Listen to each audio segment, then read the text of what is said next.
So that's a ton of damage. I guess they attacked because they knew we'd tap them anyways. And then they're going to try to remove us. So Guardian of Faith comes in for protection. And we just phase it out. No damage, but we keep our creature. Hello, good game. Welcome back, ghouls and goblins. I hope you're all having just a magical day. Thank you so much for supporting the channel. Make sure to leave those thumbs up on the video. It helps so much. Like, you know, words do not describe. It's literally the currency of YouTube. So definitely like the video before we get into today's wicked awesome deck. We have Boros Vigilance in the standard 2022 queue with Zariel, the new Planeswalker, focusing around Quadruple Strike. We can have double strike on our creatures and then take an additional combat through all of our creatures having Vigilance and get double strike again, also known as Quadruple Strike. Very rare, but every now and again we get a wicked awesome deck, like I said, that can achieve that for us. So we're going to break down the deck list, talk about strategies, synergies, showcase the gameplay footage, and then wrap up with our final thoughts and deck review. Because remember, this is version 1 of the deck, and where it goes from here could be up to you guys. So leave your thoughts and opinions down below in the comments. Thanks again so much for watching. Check out the Linktree link if you're looking to get more involved with the channel. At 35,000 subs, I'll be giving away a complete rare playset to the D&D expansion, for example. There's plenty of more things to check out. So thanks again. Let's get into it. All right, Quadruple Strike, 60 card, best of 1 standard, 2.5 average mana value with 20 creatures and 16 non-creatures. 24 land in the deck to support the average curve that we do have here. The deck mainly was built around Zariel, Archduke of Avernus, for 4 mana. This is a 4/4. Not a 4/4. It has 4 loyalty. Jeez Louise, what a ding-a-ling. +1, creatures you control get +1/+0 and gain haste until the end of turn. This is neat. I don't mind it. I think it's pretty good, especially in conjunction with a few of the other cards we have in deck, but we're going to talk about that in a second. First, let's gain full awareness. 0 ability, create a 1/1 red devil. When it dies, deal 1 damage to any target.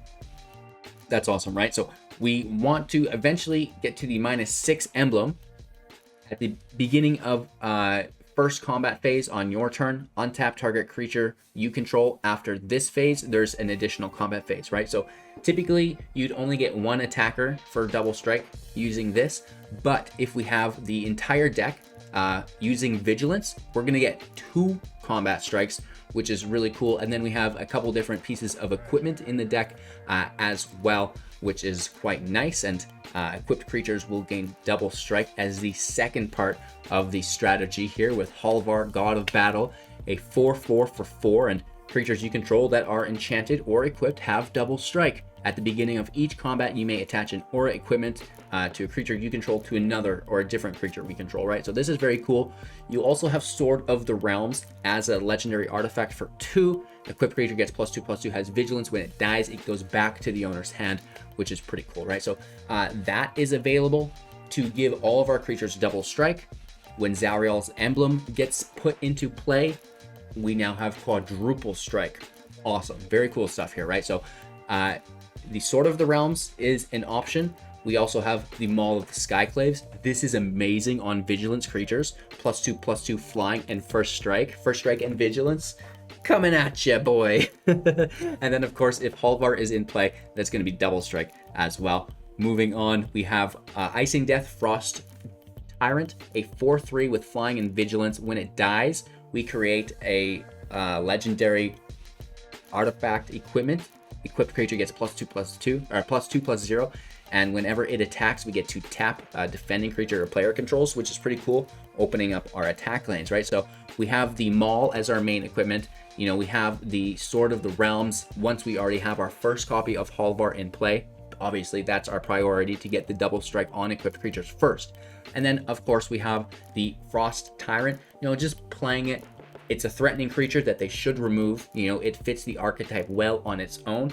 Plus, it finds the removal. It's a removal magnet, creates the artifact equipment, which is what you really want in the deck, but they don't know that, right? And then, of course, you know, Zariel emblem, double strike, double combat phase, I should say, and that combat phase has double strike in each of them for quadruple strike. So, you know, now that we've covered the base of the deck, +1 and haste is very good with things like the Venerable Warsinger for 3, a 3/3 with Vigilance and Trample. It would be a 4/3 with Vigilance and Trample if that ability hit it, which is cool. And it will, when dealing combat damage to a player, return a creature card with mana value X or less, where X is the amount of damage dealt to that player by the Warsinger, which is cool. So, you know, potentially bringing back Icingdeath, right? Woof. We do not mind that. We can also bring back Halvar if we can get to 4, right? If not, it's organically 3, which brings back everything from the Guardian of Faith, the Loyal Warhound, the Healer, the Cleric, even other copies of the Warsinger, right? That's all very good and combos nicely with the +1 and haste. Moving away from that, we have Heated Debate. Goldspan Dragon just sucks so hard. What an amazing card, right? It's everywhere. Instant speed for 3. This spell can't be countered. Deals 4 damage to target creature or planeswalker. Right? This is solely meant to take out Goldspan Dragons. You know, it's going to target it so they get the mana, but they can't counter it even if they had the counter in hand. So you just get to take out the dragons. As far as I'm concerned, it's basically a must include right now. Moving away from that, we still have more removal. 2 copies of Rip Apart, sorcery speed, 3 damage to creature or planeswalker, or destroy target artifact or enchantment. So it's nice to double down in best of 1 there. And 4 copies of Frostbite, 2 damage to creature or planeswalker unless we control 3 snow permanents, which we will, and it will deal 3 damage at that point instead. We can combo these together, you know, to do, you know, 8 damage, whatever it happens to be. With that being said, moving on now to the Loyal Warhound. This is a new card, a 3/1 with Vigilance. When it enters the battlefield, if an opponent controls more lands than you, search your library for a planes, put it into the battlefield, tapped, then shuffle. That's great, especially, you know, if it dies and we bring it back with the Warsinger and we just keep getting land, catching back up to our opponent. Perfecto, right? The Healer is decent. It has Vigilance. It's a 2/2, and it's going to gain lifelink as long as we control another cleric. We have the Codespell Cleric. That's going to help us, you know, push this creature up to a 3/3, a 4/4 potentially, to make the most out of the lifelink that it will gain through the playing of other clerics. Codespell Cleric, the Healer, the Warsinger are all clerics for that ability. And then finally, Guardian of the Faith, a 3/2 with Flash and Vigilance. When it enters the battlefield, we phase out any other number of target creatures we control, which is really cool. So protecting them from any removal, any combat damage, whatever it happens to be. Maybe even just playing the creature, you know, on our opponent's end step if we didn't have to remove anything with Heated Debate, which is nice. Snowlands, which equals the Faceless Haven, the Snarls for consistency's sake. And that is the deck, you guys. Boros Quadruple Strike. It's a little bit to get to, and this is version 1. Just showcasing the theory of the deck. It is all there. It makes sense. Getting to those playlines is another thing all in itself, especially when we are so high ranked within Mythic. But I have very high hopes for this deck. I think with your guys' help, we can really improve it as we continue to progress through the different versions that we're going to make. So let me know how you'd adjust the deck, what you change within it as we watch today's gameplay footage in the comments below. Thank you all again. Support the channel through the Linktree link. Enjoy today's gameplay footage. Let's go, and we'll be back to wrap up with my final thoughts after that. Okay, our opponent plays first. Can we get another 1-drop? No.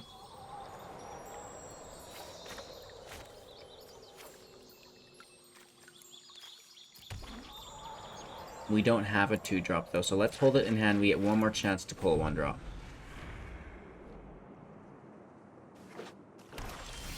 No. So let's just throw it in play. It's a sad Codespell Cleric. Right, super sad. Go Gary, okay. I'm interested. You've got my attention. Let's hit for 1. I suspect they have removal.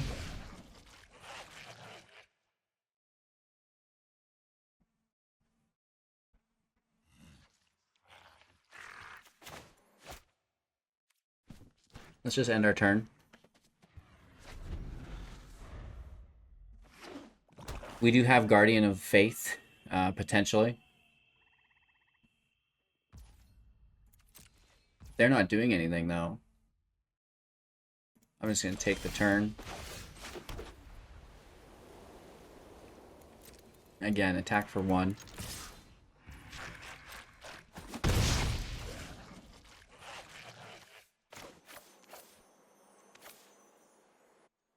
Frost Dragon is decent here.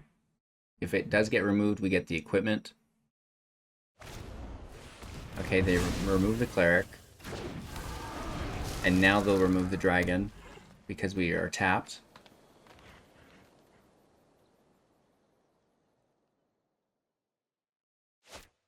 Yeah. Okay. We get the equipment, which is nice.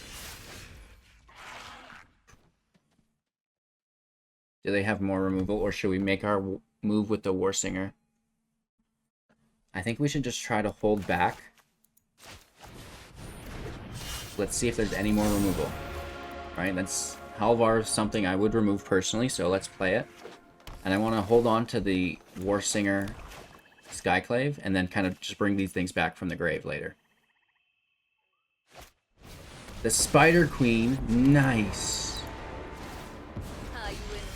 Okay, now that is cool.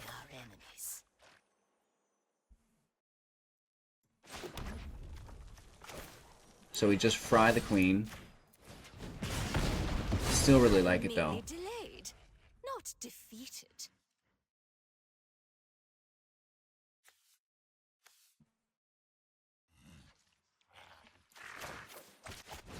I guess we just smack for a bunch.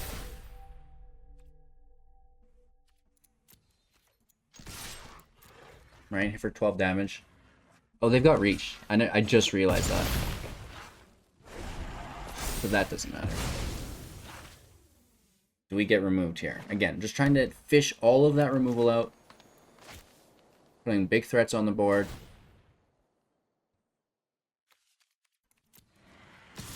If we get the Guardian of Faith out here, we're all set. And, you know, the spiders attacked last turn for some reason.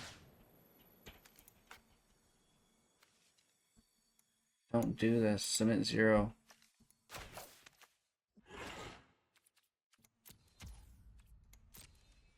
Thanks.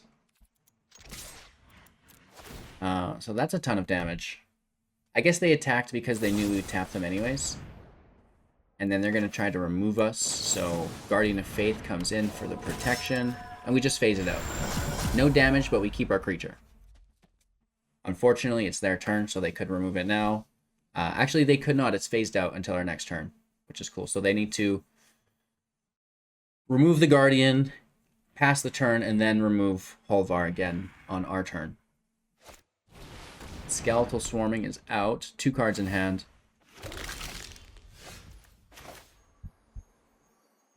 Land in play. And then we get the big attack because we tap them. Hey! We won a match! Yes! Alright, our opponent's going first. Last game of the day here. I tried to focus it as best I could. Let's play the Mountain first. Snarl second. Oh, wow. So we definitely need to be dealing 3 damage with that. This is not a snow land, though, which is why we didn't play it first. Yeah, it is problematic. Let's pass our turn. They're going to play their 3rd land. We can play the Warhound, get a land for free. Probably not frostbiting anything. If it's an old growth troll, we're in trouble. We do have the removal for it, but not in hand. In Search of Greatness. I'll allow it. That's allowable. We take the damage. Ouch. our turn. So first, before anything, Hound in play. Right, they've got more land than us in hand. Or in play, sorry. We'll take a Plains.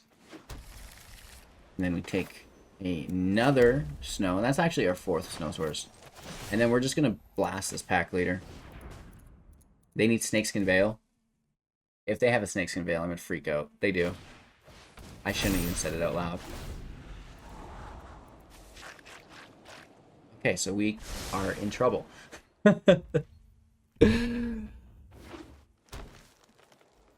Seeing a couple different versions of the mono green deck, right? This one has In Search of Greatness and Snakeskin Veil. It's cool to see people trying different things, right? You know, the heart of the deck seems to still be there. The Werewolf Pack Leader. Oh, there it is again. Ay caramba. So that's cool. And then a fight effect. Don't you dare. Nice. Wow.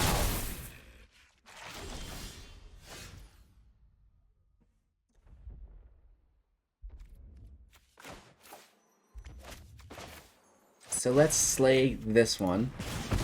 Thankfully, there's no more snakeskins. And, yeah, I think we just play our Warsinger. Hopefully there's not another fight effect. Snarl's untapped. Not that we need 6 mana. 1, 2, 3, 4, 5, 6. Oh, we actually do. Okay, that's fine. I mean, I counted ahead. Right? I counted ahead. We're gonna leave this, no blocks. Oh, that's cool too, but this is better, right? Because hopefully we're pulling the Hound back out, which is great. I think we have more land than them at this point. And then ending your turn, Guardian of Faith can save everybody if needed. They can get the draw here, though, but I don't know if they really want to. If we can beat the mono green deck, oh, that's good. Ranger class is sick. Did they immediately push it to level 2? We still have first strike, though. Now they have no mana, so no attacks here. It would be a 5/5 without first strike. Okay, here comes the scoop.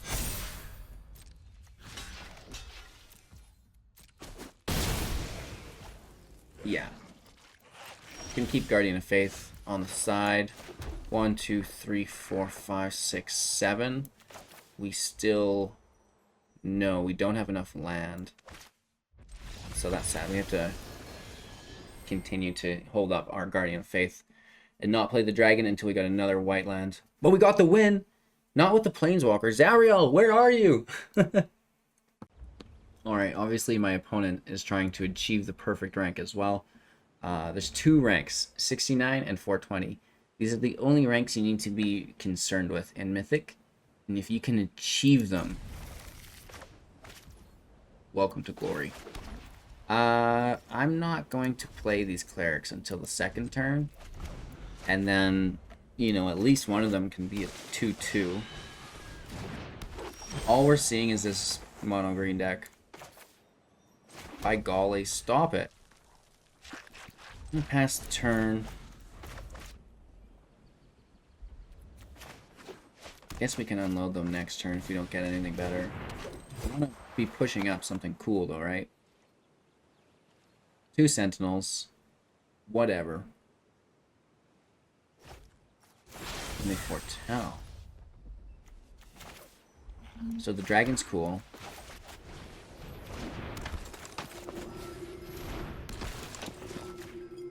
Only one of our clerics pops off, which is sad. But I want to get in position, either for Zariel or our dragon. Oof, they're gonna have fight effects. They're already using them. 1 Blizzard Brawl, please.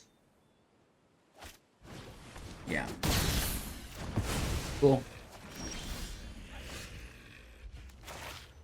So now our defenders don't really make sense the way we want them 2, and I'm just gonna fry this pack leader.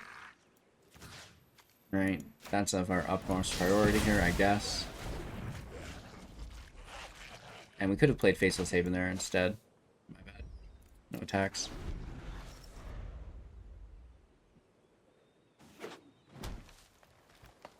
Hopefully they're really relying on that.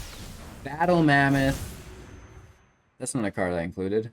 That's a cool one though. 6/5 with trampies. No blocks. We'll take the damage. 4. They have 4, so that doesn't trigger. Play the land. Wow, that 6/5 is nasty, yo.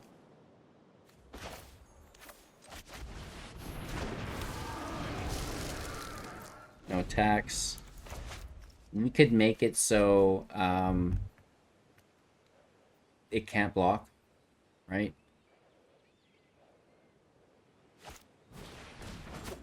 Never mind.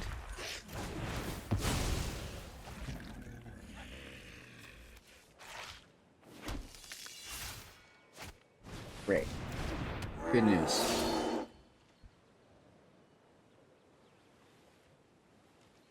I mean, no attacks because we would have killed it. I mean, this is really bad as well. We can...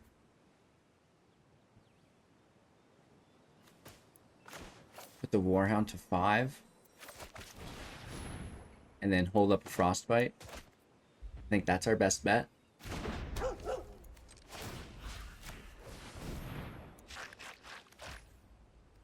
Passing our turn. I'm sure they just have fight effects on tap. Froghemoth. Oh, that's in my version of it. I don't use Battle Mammoth though, and I don't use the Sentinel still, but I do love this Froghemoth. I think that's a good card.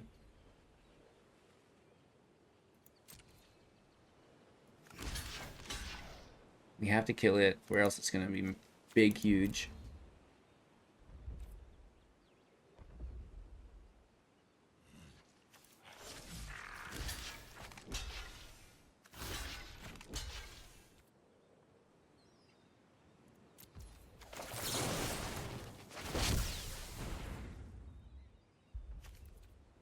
I guess we could have waited until this was dead and then they wouldn't have got the draw. So that's a misplay there on my behalf. But they're still just going to grab lethal. They got a draw that we could have eliminated, which is really good. I should have just waited to frostbite until after damage.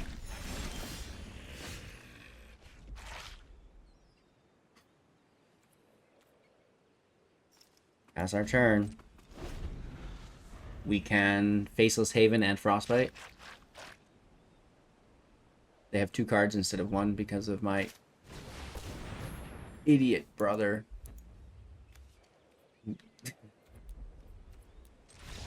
Blame it on him, right? You know, that's just lethal for them. It's not happening. Woof.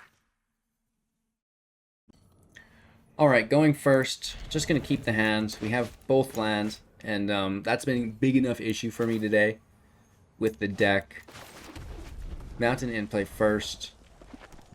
We're on the play, so the Hound doesn't get the value that it deserves, but it's still okay.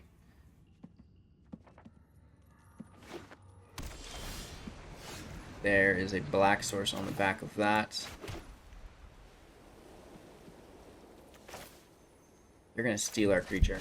Is Claim the Firstborn still 2022 legal? Certainly hope not. It's a good card. Oh, Grixis.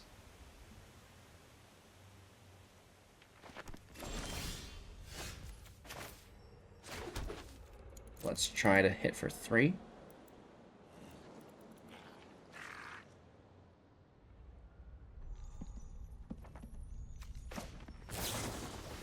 Never mind. Let's see that. Oh, they don't actually have to reveal it. It just does base damage of 3. So Faceless Haven needs to be careful.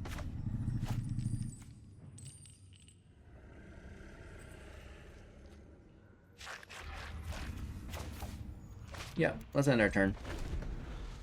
If they have the dragon spell, they're playing with dragons, right?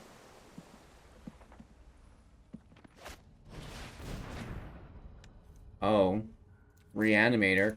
Coma coming at us next turn. Great news there. We need another red source if we're going to kill it. Nope. Not it. This could be game. Right, if they bring Coma back, we're not doing anything here. Let's wait and see.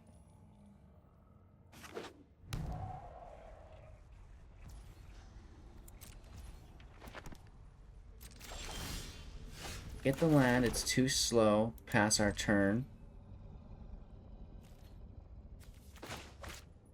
It is a red source, which is nice. Plenty of treasure tokens. I imagine they're just going to bring some cards back from the grave here, right?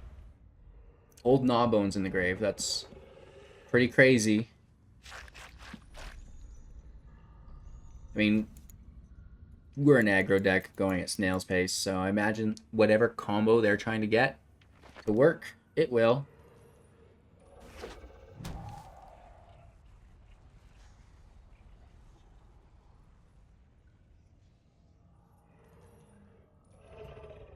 Yeah, I mean, cast whatever you want, right? They have 8 available mana.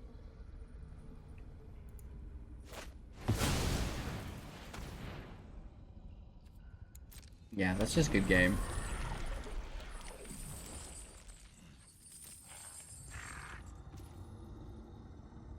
Well, no, we can kill it right here.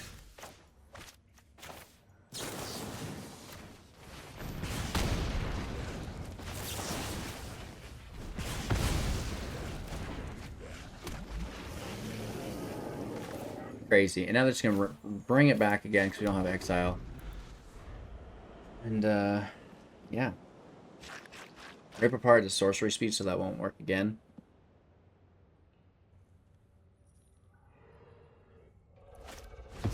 Brilliant Discovery. So they're drawing for a recursion spell. Tossing Limerith as well. Great card. I love Limerith. Land.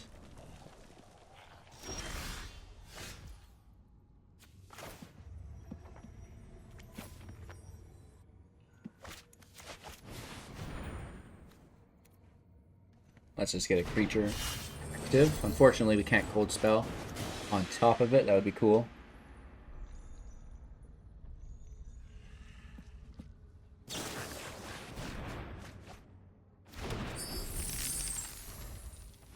I really like this at instant speed, the Unexpected Windfall.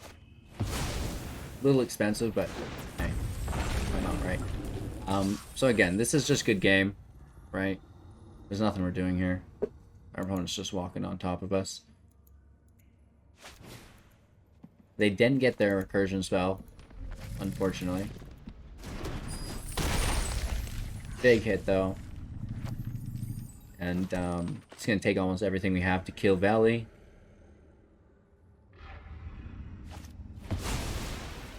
Spending some of their treasures, looking for more recursion.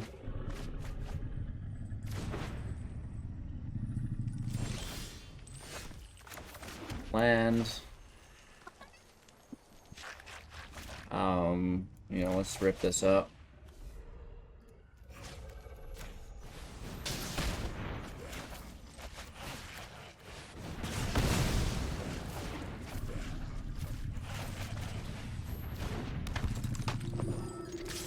I guess we should have played this as our second spell. Doesn't count if it's our third, LOL. That's embarrassing. The Dragon Book on this map really fits. Cat's trying to get on top of my computer. Trying to turn it off again. Another Valley. Nice. We can call it quits there. I mean, we've got an empty hand. They got 20 life and they're free casting. Let's try again to make the deck work. I understand this version's a little bit more jank, but hey, let's try our best. Woof. Well, we won some matches. We lost some matches. Mono green is everywhere. Woof. I I'm going to do my best to change that, right? Yeah, I played the mono green deck. My bad. I probably didn't help the environment any. I realize this now a day later. But we have more days, you know, like 89 of them or 88 of them at this point. So plenty more decks, like 160 plus decks coming your guys' way, which is pretty cool. And, you know, they're not all going to be mono green. So we're going to move away from there and try to highlight some potential archetypes that could be powerful in the future. Again, when we get the new set and the rotation hits, we have all the cards we're playing with today plus the new set. So we're going to have new things that could definitely change up the environment. So no one really knows right now. We're just taking shots in the dark, and you know, that's fine. I'm okay with it. Maybe we'll get some new tools that turn this deck up a couple power levels, and I would enjoy that. And, you know, we're going to make so many decks within, you know, these 3 months while we wait for Innistrad that I'm sure we're going to get pretty close to having made some base versions that can incorporate new cards very, very well, right? With that being said, what do you guys think? How do we change the deck? How do we improve it? Thanks for watching. Enjoy some more content of mine. I'd appreciate that. We have some playlists above free to play, and then my most recent competitive decks like this. Enjoy. Thanks for watching. Have a magical day, and we'll see you soon in the next.